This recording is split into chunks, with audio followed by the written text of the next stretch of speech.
Good afternoon, everyone.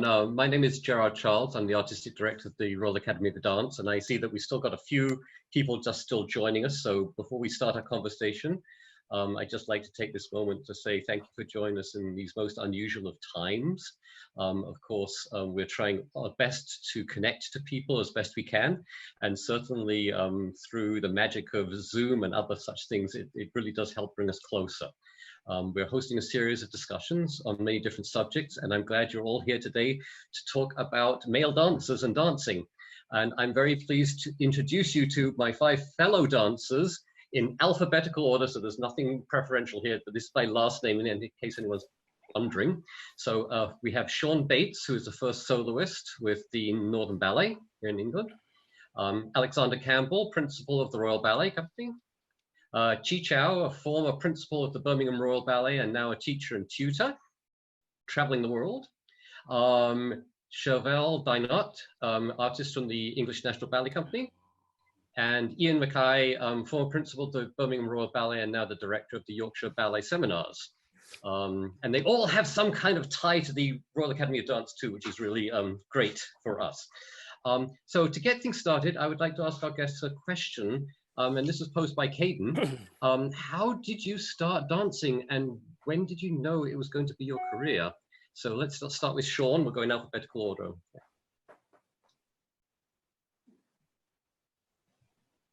Sean, you're muted. Hit the button on the bottom left-hand corner. Okay. Right, Sean's still muted. There you go, Hello. Sean. You're, yeah. It was saying I was muted by the host. I couldn't do anything. Okay.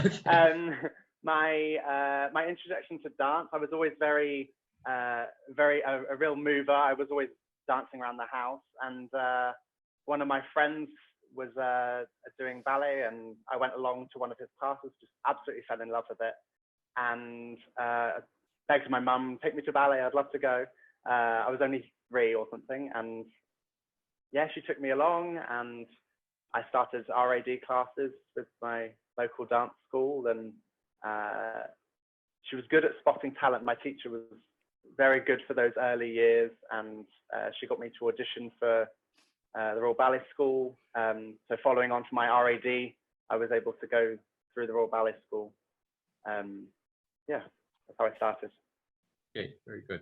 Moving on to Alexander. So both my grandparents were ballet dancers. They met in London in the 50s. By the time I came along, my grandmother moved back to Sydney and was teaching at a ballet school in Sydney. I'm not sure exactly how or why, but I ended up going and seeing an end of year performance of some of the students that she'd been teaching. And I apparently absolutely loved the concert performance that I saw. And that summer, when I was asked if there was anything I would like to do outside of school, any sports, I was already playing cricket and soccer, I said ballet. So I was enrolled and yeah, been dancing ever since. Great, thank you. Chi. Oh, you're muted now too as well. I'm muted too, so let me... No, you're live now. You're here. Okay, can you hear me? Yeah. Good, yeah. For me, it was almost like second nature because my father was the director for Beijing Dance Academy, which is the national school, ballet school for China. So I grew up going to the studios, watching all the people, all the dancers. So for me, it was like and everyone's keeping pushing the idea in me because apparently when they get bored, they always want me to point my feet and see whether I have a facility. So all the feedbacks I've been given is, oh, actually, he's got good feet and he's got good rhythm and moving sort of coordination. So he should be dancing. So for a very long time, there was always, I heard, and I guess it just becomes second nature. And but what I really start to thinking seriously is, I think it was 85. I was about 7. My father showed me a video of Brashnikov's Don Q, the ABT's famous Don Quixote, and I was wowed by how a human body could do such a thing. And I think right there, that's when I sort of decided, I want to be able to do like what he did. So that's when I started to attend proper schools and training. at age about 7. Yeah. Mm-hmm. And the rest was history, Yes, as they say. Yeah, and I've been dancing ever since till 2018. Okay. Yeah. Good. Chevelle, let's hear your story. Can everyone hear me all right? Yep. I think mine's very different from everyone's. Education program came around schools, so I thought I was going into a PE lesson, and it was actually an audition for a program to start children into ballet, really. So I'd seen a few dance shows, and I was 7 at the time, so I was pretty young. So yeah, they saw a talent from a little kid in a little town hall, and yeah, plucked me from Brixton and gave me that 2 years free dance training, which led me on to the junior associates, which led me on to White Lodge, led me on to upper school, and then English National Ballet. And at what point did you go like, this is for me? I think for me, it must have been when I first saw a show at the Royal Ballet as a child at the project, because you felt kind of close to the project, even though you weren't.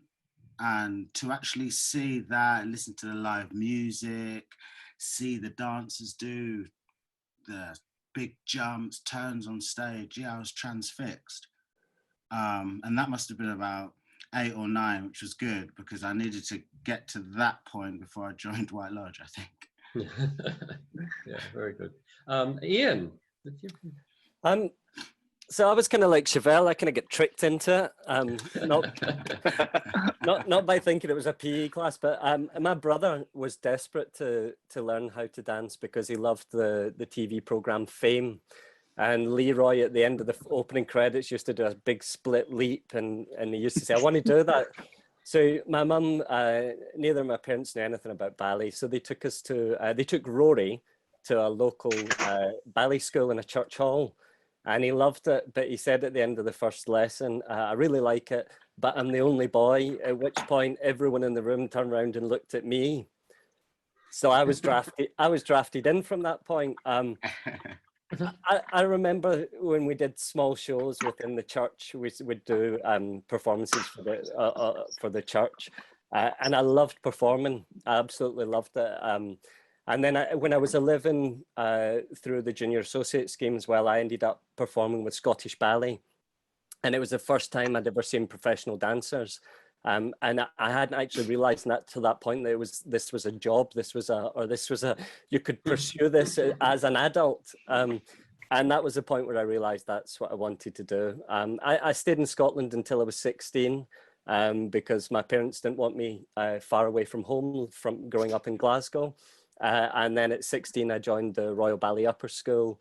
And yeah, and that, I think when I joined the Royal Ballet Upper School, that was when my eyes were actually really open to everything in the ballet world. I mean, I was, till the age of 16, I was the best dancer in the world because I was the only boy in my class. So it was really, and then I went to Royal Ballet School, and it was like, oh my God, these other people that are really much better at this. So, and then of course you see the companies and you start. So I would say that was the biggest sort of, the biggest step change. And then I was really, really lucky to get offered a contract straight from Royal Ballet School with Birmingham Royal Ballet, where I spent the best part of a 20-year career. So yeah. Yeah. Well, your brother tricked you into it. My brother tricked me into it as well. I was just on the side there, and they went, "Oh, you think you're so good? You get up and do that." So, you know, we've sort of done very quickly through this, but you know, along the way, were there moments of doubt? Were there challenges between being a young child inspired to do this and getting to the stage? You know, anyone want to talk about that at all? Constantly.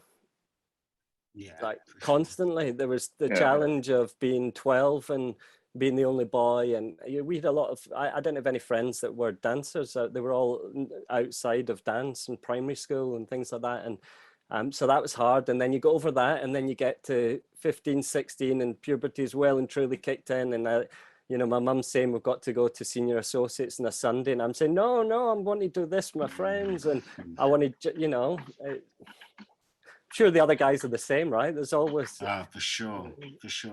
I mean, I'm from Brixton, so when I first started, I mean, there was definitely some teasing going ahead. Also, you know, Brixton's, you know, there's a big culture. The culture in Brixton's huge. So ballet wasn't really big there. So I'll be there like practicing stuff, and people are like, what on earth are you doing? And they wouldn't understand. And that was very difficult. But my family was always there for support. And I loved it, and I was just going to carry on doing it anyway, I think. Mm-hmm. And how important has family been to helping you through this career for each of you? For me, big, because I mean, doing this profession, I didn't really get to see much of my family, to be honest. Like, especially after going to White Lodge, like you go away and you miss that. But you are so in your own world at dancing. It's only when you get a little bit older, you're like, wow, my parents allowed me to go away for that a long period of time. And that must have been a lot for them to have done that. So that support. I experienced the same. That kind of, my parents were not ones to send their kid off to boarding school, but it was they felt it was what I wanted, and they really supported me in that. And they would, you know, travel the distance every weekend to come and pick me up so I could spend a bit of time at home. But it's a huge sacrifice for families, and it makes a massive amount of difference to have the support. For sure. Yeah. Now, Alexander, you were sort of born into a dancing family, right? Yeah, I mean, with my grandparents on my mother's side both being ballet dancers, I had a male role model in dance that I could look up to and go, well, you know, I know boys and men can dance because my grandfather does it. That wasn't necessarily the view of everyone else in Sydney or where I was growing up, but I had that sort of positive reinforcement. I think I was also fortunate my parents as well were very supportive. And my dad, who was heavily involved in cricket and sport in New South Wales, the state where I grew up, he had no real exposure to ballet or dance before my interest started. And he was incredibly supportive from the word go. And some of my proudest moments, you know, growing up were of him introducing me to other cricketers, people who I looked up to, because I love cricket, love sport.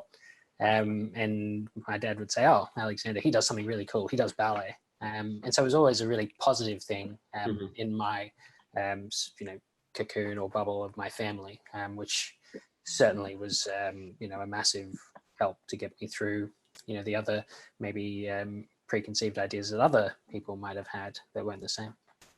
Great. And Chi, you had a father who was a ballet teacher. Did that put added pressure on you growing up? I mean, Yeah.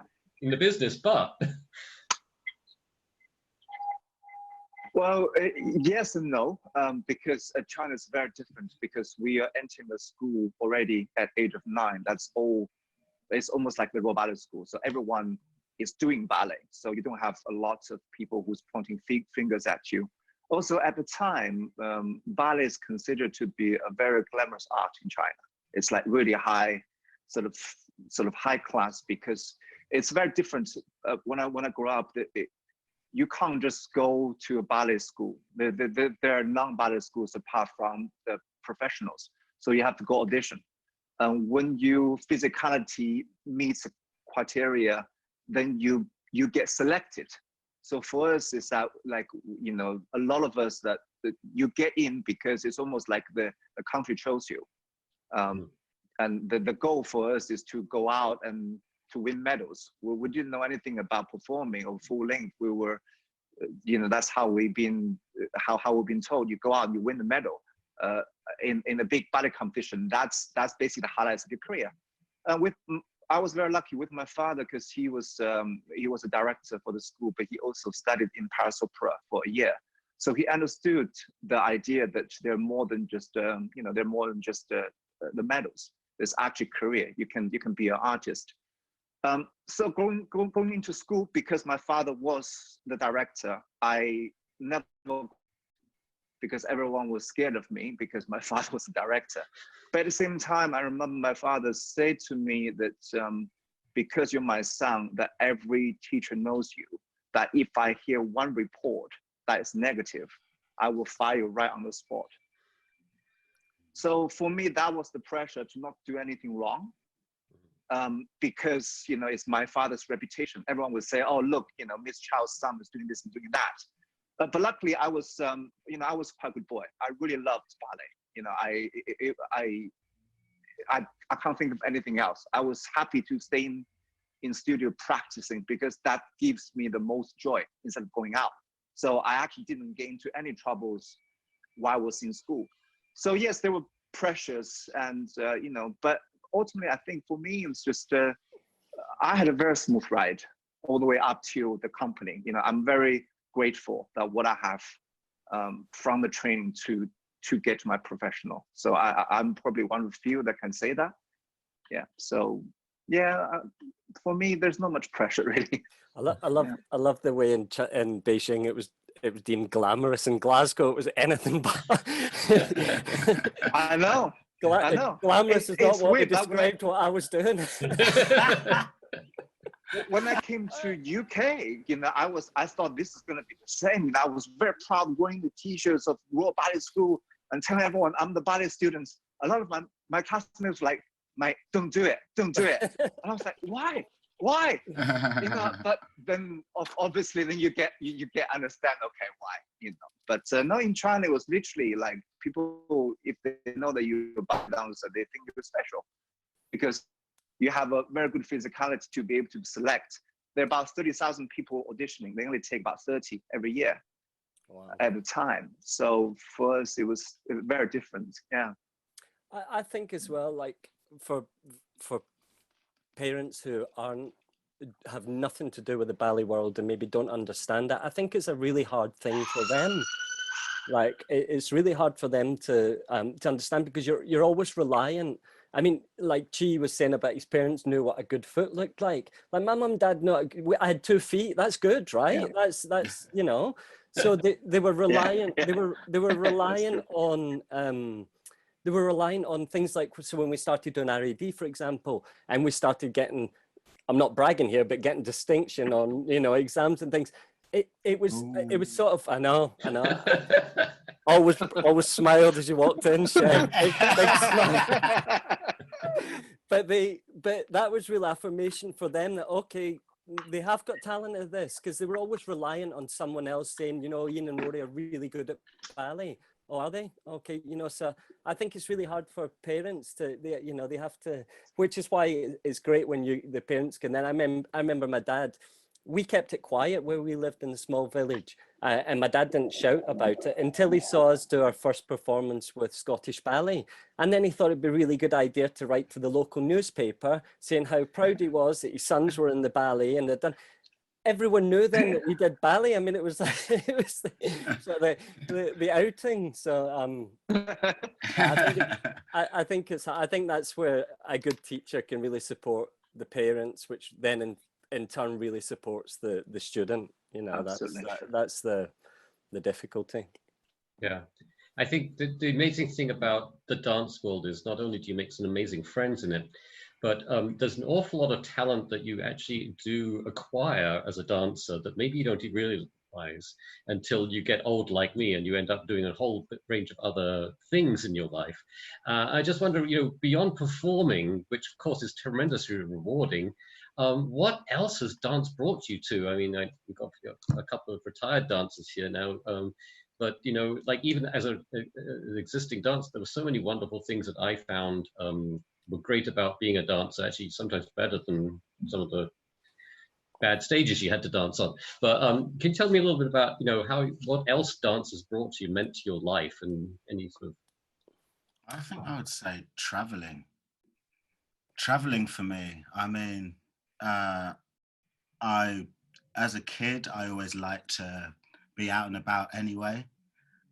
So when you can actually do that on a bigger scale with your job and go to places like Japan and China or Colombia or Italy, or, I mean, it's, yeah, for me, that opened up another door that after dancing, I think I want to carry on traveling as much as possible.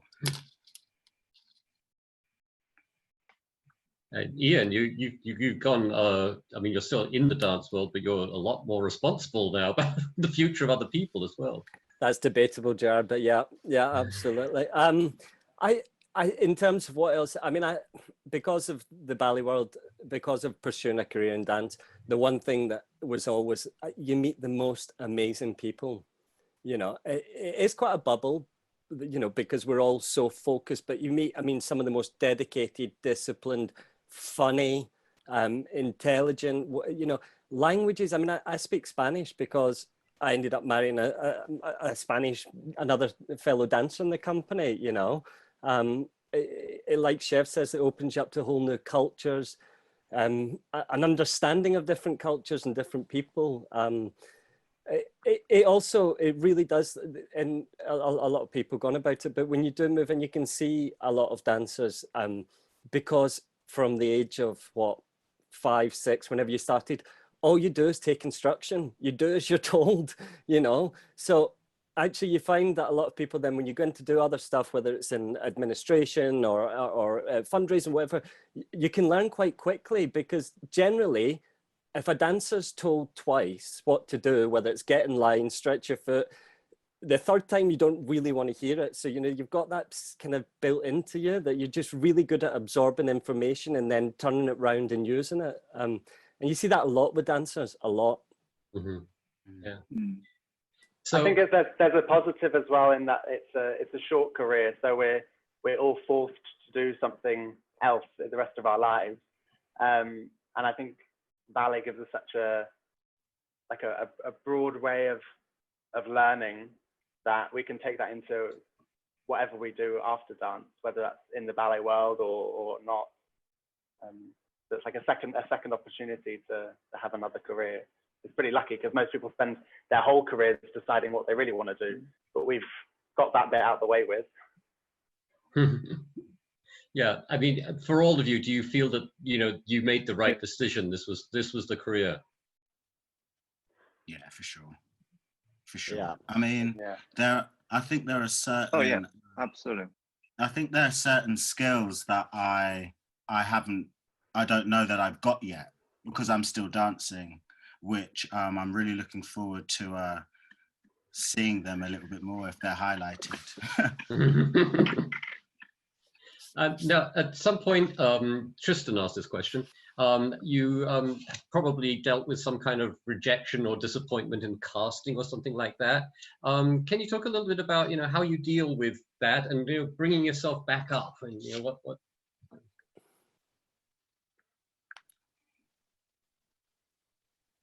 No one's had any rejections or disappointments in their lives? The thing about it's like, there's been so many. It's like a daily occurrence as a dancer, and it's not always rejection, but it can be disheartening, because one day you can feel great and you can be, every muscle seems to be coordinated, and then the next day you feel rotten.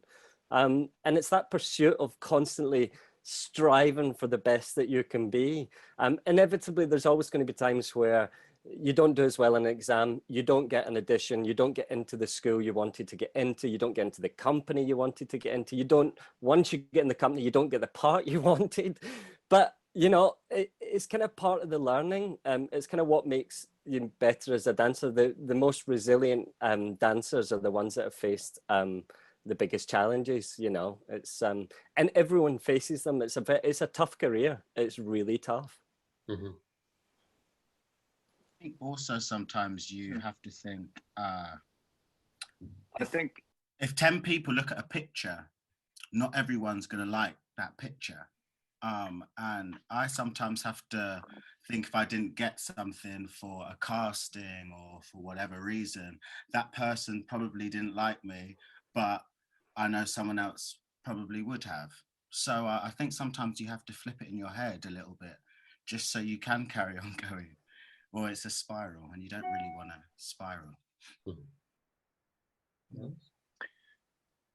I just think it's really good to also to take into a positive side, because sometimes the thing with ballet is, as what Chef said, you know, it's like you know, some people like seafood, some people like chicken, and it really depending on personal taste. But at the same time, you know, there are criteria in the ballet. Maybe you can go reflect on it and to work on the weakness. Maybe it is really a personal taste. Maybe it is something that you're lacking that you can work on. So I think that the key point is also don't feel that you've been rejected, but also look at yourself, see if there's anything that you can get better. So the next time you might be able to get that part, or people might see that in you. So instead of focusing on the negative point, you look at positively. Okay, I didn't get in. That could be maybe I'm not good enough. So have a look at yourself. Is there anything that I can improve? If there's none, then it's fine. You can just work as hard as you can, carry on. But you might find that, oh, there's something that I can work on, which ultimately is going to benefit you in the future, I think. I think that's a really great way of looking at it, Chi. I think you're absolutely right. I think, you know, some of the things that I've certainly learned throughout the career were that, you know, the things that I valued, or the things that I knew that I had to do in order to feel like you know, I was still improving or still, you know, striving to be better, and maintaining that discipline was something that I was able to, I don't know, deal better with certain decisions that maybe didn't go the way I would have liked. I had a really wonderful example of that when I was in Birmingham Royal Ballet. I remember there was a situation where within a couple of days there were a range of different sort of unfortunate injuries. People weren't able to pick up the work that they were cast to do, and so they had to make changes. And I remember one particular decision I thought, oh, I must be really well placed to get this role, a role that I'd always wanted to do. And it didn't go my way. And I was disappointed. And the following morning when the show was coming up, I remember vividly sitting there eating my breakfast and thinking, well, why am I going into class? Why? You know, I don't need to go into class. I'm not involved in the show. I didn't get the role. And I just sort of thought, well, actually, the reason you're going into class is because that's what you need to do in order to get better. You can't stop doing the things that you need to do in order to improve or keep going on the path that you want to go into. And I'm forever grateful that, you know, I sort of got that nudge to go in, because amazingly, something else happened during, you know, the evening that morning, that an opportunity actually opened up that had I not been in class, I would not have been picked. They needed someone there that moment.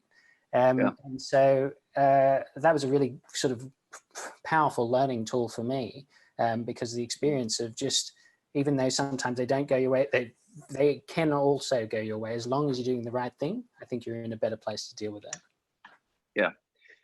Yeah. And also, like, you can only control what you can control. That's to look at yourself, see if there's anything that you can improve. You can't control other people's opinion on you.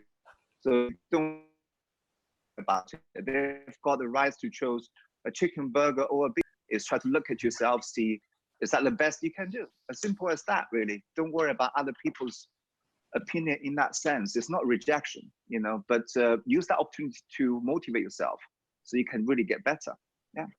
Yeah, if don't look at it as if, oh, I didn't get into that school, you have to turn around and say, that wasn't the right place for me. And I'll find the place where it's, you know, if you're not right for them, then it's not right for you. And that's what you have to, and you can, and there's loads of different ways to make it, to get to where you want to go. It's not one path, you know. Yeah, it's very true. I think one of the best pieces of advice to dancers is to really not just say, that's the most famous company, I want to go and join that company, but actually find the most satisfying place that where the repertoire matches you, and where the general energy of the company is in line with the way that you want to be as well. And I think that's true for most of life. Be yourself and try and find the place which you fit in. I was devastated when I didn't get into the Royal Ballet Company, because that was where I was sort of in my mind, I was so absorbed with the 2 years I'd moved to London that was, you know, that was it. And if I'm perfectly honest, I don't think I'd ever seen the Birmingham Royal Ballet when they offered me the job. But like Alex said, opportunities present themselves and you take it. And within 4 years, I was a principal at Birmingham Royal Ballet. I would never have done that at the Royal. You know, it just wasn't. But it's just getting over that, and it is hard. It takes time. But yeah, chicken or fish, Chicken or fish.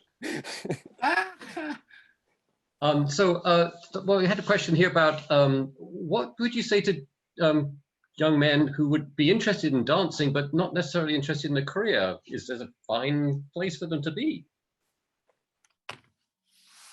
For sure. I think one of the best things that I had happened to me over the last couple of years was going to perform in Australia, which my family are from, or my extended family were able to come and watch a performance. And the thing that most amazed me was speaking to all the different family members, and they're from all walks of life, pharmacists, football coaches, farmers. And the thing that really amazed me was how they each picked out something different, entirely different, that they really enjoyed. My grandmother loves art as well. She said, they watched a performance of The Winter's Tale, and she said, I can't believe how amazing that tableau in Act 3 is. And I danced in front of that tableau, and I hadn't really paid too much attention to it because I'd just run on, do 150 things and run off. Oh, yeah, right. My cousin, who's a jazz musician, said, I have never seen so much percussion in an orchestra pit. I thought, oh, okay. He said, the score is amazing. And so I think, you know, there are obviously the physical benefits of dancing, the opportunity to move to music, all that stuff that is wonderful. But there is actually so much more. It's very layered and complex, actually. There's so much in it that can be enjoyed. So I think absolutely, if you don't want to have a career in it, that's fine. There's so much to be enjoyed from it.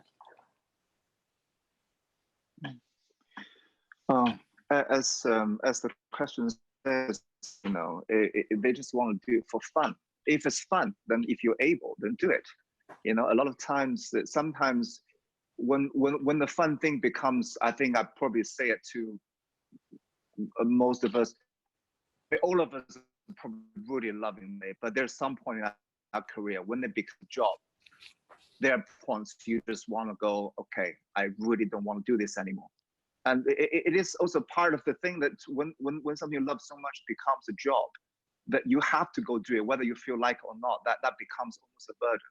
So consider yourself lucky if you're only dancing because you actually having fun.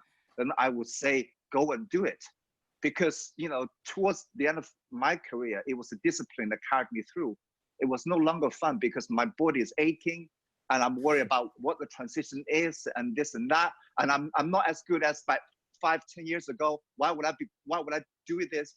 So you know, right? Everyone's laughing. You experience that.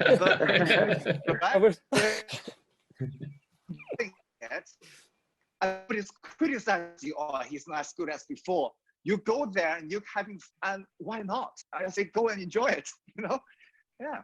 Definitely. Just like it's the same as kicking a football. If that brings you joy, do it. Whether it's on the football field or in a ballet class, go enjoy yourself. Yeah. I think you said it, Chi. I think everyone did have that enjoyment about it. And there's actually sometimes when you can be in the career and it could be really hard. You might be doing your 10th show of the week or something. Yeah. And you have to go back to one of those times when you were like so happy and so free, because I have to do that right now tonight for the audience. And sometimes you have to go there. Yeah. And every single one of us has got that fun moment, and it all started from fun. So if you want to do it for fun, it could go somewhere else. Look, Rudy started at 18, didn't he, or something? Didn't he start ballet at 18 or something? Yeah, but he was Rudy, wasn't he? I mean, but what I'm saying is, I mean, there could be another one out there. You know what I mean? There could be another one out there. I think as well, like if it isn't for to pursue it as a career. I think that like dancers have an amazing awareness and use of their body that you learn only through dance. Yeah. I think the core strength, the coordination, a musicality, empathy, the like emotional awareness, spatial awareness. I think like honestly, I think for any young male, even if they or even if they think I never want to be a ballet dancer, that type of activity, it's very unique what we do, and I think it brings unique qualities to each person. Absolutely. You know, expression. Absolutely. You know. Yeah, I think Discipline. this leads into Philippa wanted to know what advice would you give to a young man who is not feeling so confident, and then sort of more about something that Chevelle just mentioned. What advice would you give to a young man who's maybe just wants to start dance but is kind of older, maybe in late teens? Because there's plenty of examples in our career where people have been able to make a career out of it. Yeah, exactly. Again, like if you're enjoying it, you'll get lost in it, and when you get lost in it, that's when you're gonna absorb something which I think all professionals have, is that discipline, is that knowing you have to do it all the time. Then you have to make the sacrifices. So there's a balance there on how far you want to take it, but it will always start with fun and go about and do it.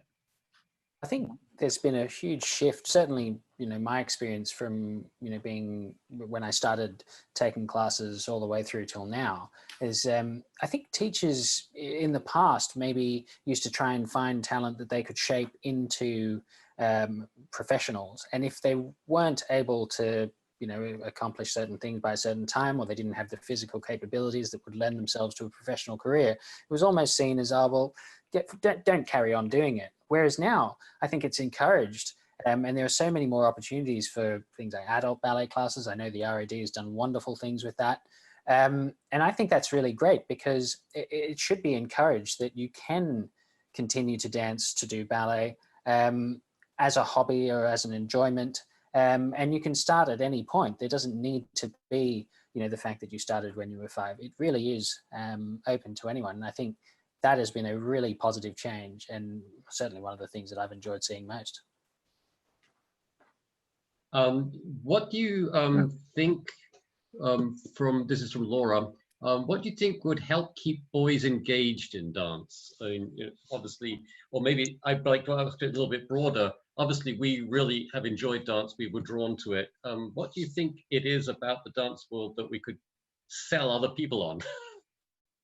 I think seeing live performances is something that's just incomparable. Like the feeling that you get when you're sat in the audience and you watch all that work and the beauty that's on stage, and it's that cultural experience that I think is so important as a human. So yeah, the benefits of that is just amazing. I think maybe if we had some sort of, if the dance world could work with some of like the brands, Nike, Adidas, and probably have like an ambassador from the dance scene, which could, their market is so big that even if you had someone who was a role model or an ambassador to that, could be able to push it out into different communities, I reckon. I mean, that could be one thing.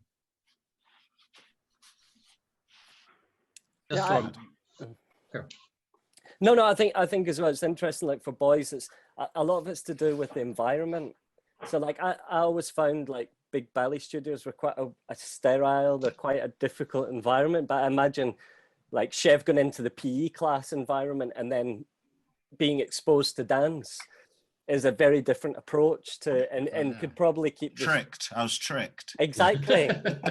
So if we could just trick everyone into it, then we're sorted. I think it's how it's presented in a way that they don't feel that it's too maybe stifling as a because it is, you know, a lot of kids are other activities. They used to have a lot of noise. For example, you know, you can go to any gymnast club or football club and it's a lot of screaming and shouting, and it's quite, whereas ballet's very quiet. So, you know, apart from the piano and your teacher, it's very quiet. So I think, you know, to expose students and give them opportunity, like Chev, a prime example is, you know, primary schools, I think it would be great. I had a question here about how did you fit in all the classes you have to do with schoolwork as well? Was there a challenge there? Those are the Royal Ballet School, of course, it was all part of our schedule, but any sort of thoughts about before you got to those kind of schools? I remember being involved in I was 10 or something, and I was one of the kids in one of the Royal Ballet productions. I think it was Romeo and Juliet. And I would go down on the train. I remember doing my homework on the train, and it's hard. It's hard to fit it in. And but yeah, like having support from family to maybe schedule in the time that you're going to do everything. I do think. Sorry, go on, Charles. I was going to say, I remember when I was a junior associate and working with the Royal Ballet as well myself, and I think we used to take up, we had a chaperone, and the chaperone made sure we did our homework all the time. So there was like a specific time you got there so you could fit in your homework and then do everything else, well, all the playing. Yeah. So we have another question here.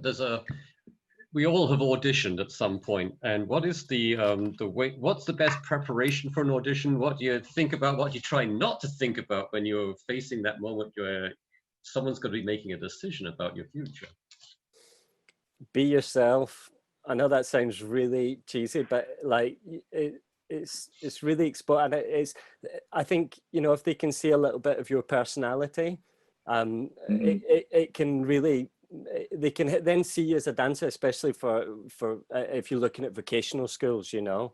I think to go in thinking my technique's not as good, or my feet aren't as good, or I'm not as loose, or I don't jump as high, then, you know, go in and show what you're best at, like really have no qualms about showing that, and don't worry about the rest. But yeah, I think it's tough, but and we all do it.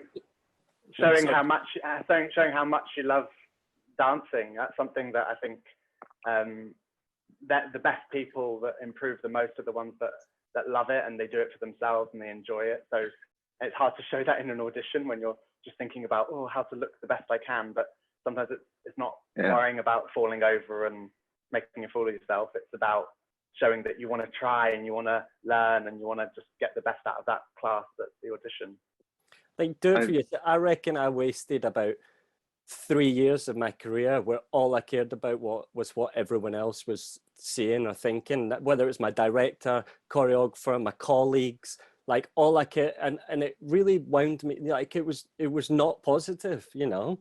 And the truth of the matter is they just want to see you enjoy it, like you say, you know, be yourself, or, you know. Coming from the sorry. No, Karen. Sorry, just coming from a technical point, if you're going to audition, also remember, at this day and age, we see so many people, you go on the internet, you see everyone turning 10, 15 pirouettes, you think that's ballet. But in truth, when you go to an audition, it's really looking at you musicalities, the way how you perform, like all the other guys said. Like, are you just concentrating on turning that 8 pirouettes, or you're actually doing a 3, 4 pirouettes, but everything within the music? And you perform that little exercise as if you were performing on stage. So maybe that's coming from a technical point. To go to an audition, to really show that you understand what ballet is about. It's not gymnastics. It's not just about jumping turns. It's about all the steps in between that makes the whole piece a sort of piece of art, a dancing piece, not just the showing off the technique. That might help you, you know? Because there's so many things are happening on the Facebook and everything. All you see is turns and jumps. You don't see a whole solo. You don't see how they perform. You know, most the directors probably going to looking at how are you as a dancer rather than how are you as a turner or a jumper. So that's probably my advice to you. think you said it as well, Chi, like perform, like you really have to give like your everything, like Yeah. You have to get lost in it. Yeah. Show your passion. Because I think if you get lost in it, then the person looking at you is like, wow, they're not here, but they are here, if you know what I mean. Yeah. Then then he's moving. He's by you charisma. He's moved by you emotions. Right? That's a powerful thing. That's the power for the live performance, because the energy that draws you in. Yeah. So we got quite a few questions, both currently and also previously, about going back to this idea. There is still some form of stigma, and I personally think it's a lot better now about male dancers in ballet. But, you know, I think there is a sense of the stigma around. And so there are a lot of challenges that young boys still face about, you know I kept my dancing very private. I didn't tell anybody what I did until I was able to get to the Royal Ballet School.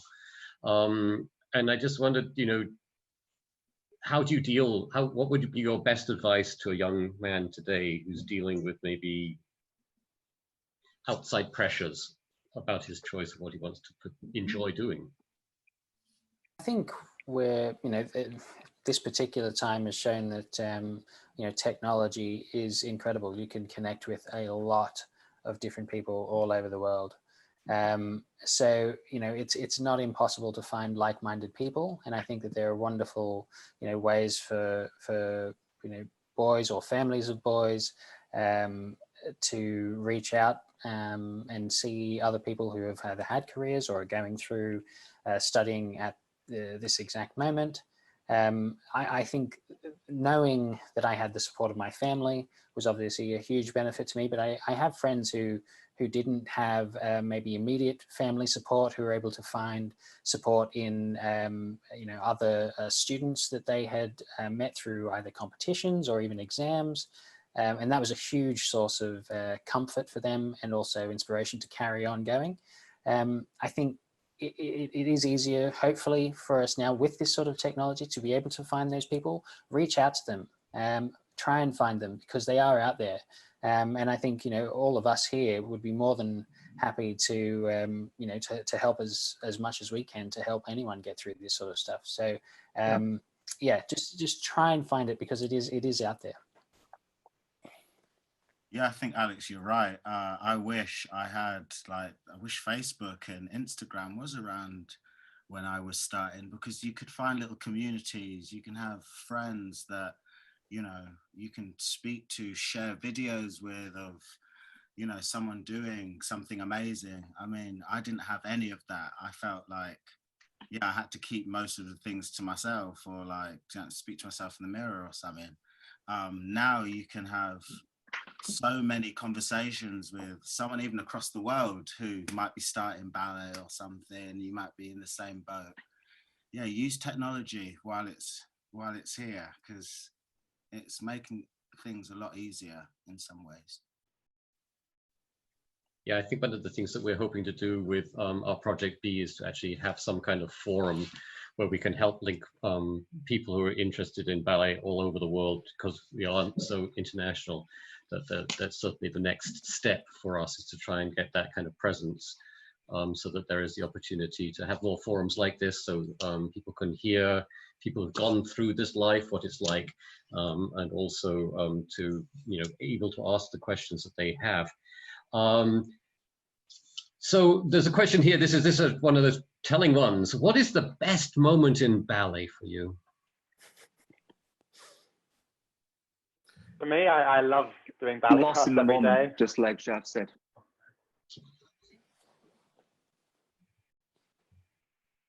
Sorry, we spoke over each other, I think. Yeah, okay, sure, carry on.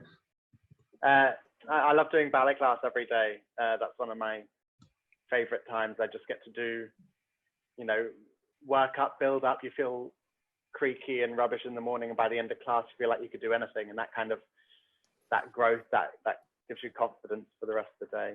So, and it's something that you've trained for so many years. It's like, it's a tool. You may as well use it every day and enjoy it. Try and get the joy from dance just by using what you've got.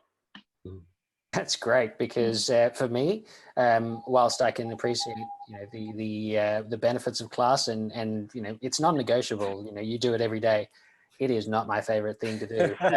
It's all about the performance for me. So yeah, that's the best part for me, getting on stage. Yeah, I'm with Alex. Class was a means to an end. Like it was, rehearsing, performing. I think like there's never a perfect show. I don't think any dancer has ever had a perfect show, but like there are moments where just something goes that bit better than you thought it was gonna, and it's like, and that might not be directly you. It might mean that actually you finally got the lift right with the girl and she's really happy about it. But like working in well, we did it. We're working in a partnership. I think as well, like being in a studio with like-minded people who are all wanting to like produce the best performance. I loved that, like especially in the studio. It wasn't always on stage, but when you could just feel like the first full run of something and everyone's just like they're going, I mean, that's spectacular. It's a great feeling.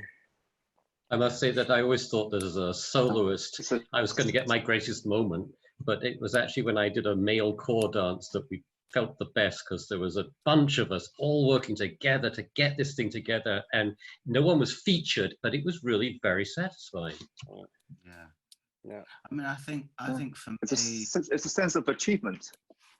Yeah, I think for me, I love it when I've got completely lost and I've come off stage and I was like, what did I do then? I know I did everything all right, but it was the point where I was so, I didn't see the audience weren't there, the people around stage weren't there. For me, that's the best, because then I question myself sometimes going, whoa, where did you go there? Like you didn't even see that person, but I know I was in it. And for me, those are the special moments, because it doesn't happen all the time, but when it does, you're like, okay, it's there. Mm-hmm. I'm just like you, Chev.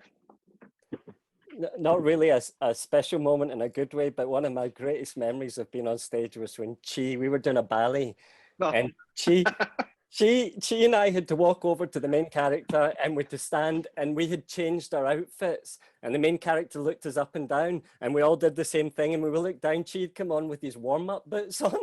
Yeah. I was there, I saw that. But instead of trying to cover it up, he just took them off and left them in the middle of the stage. And they were shaking. I was like, why are you guys looking at me and shaking?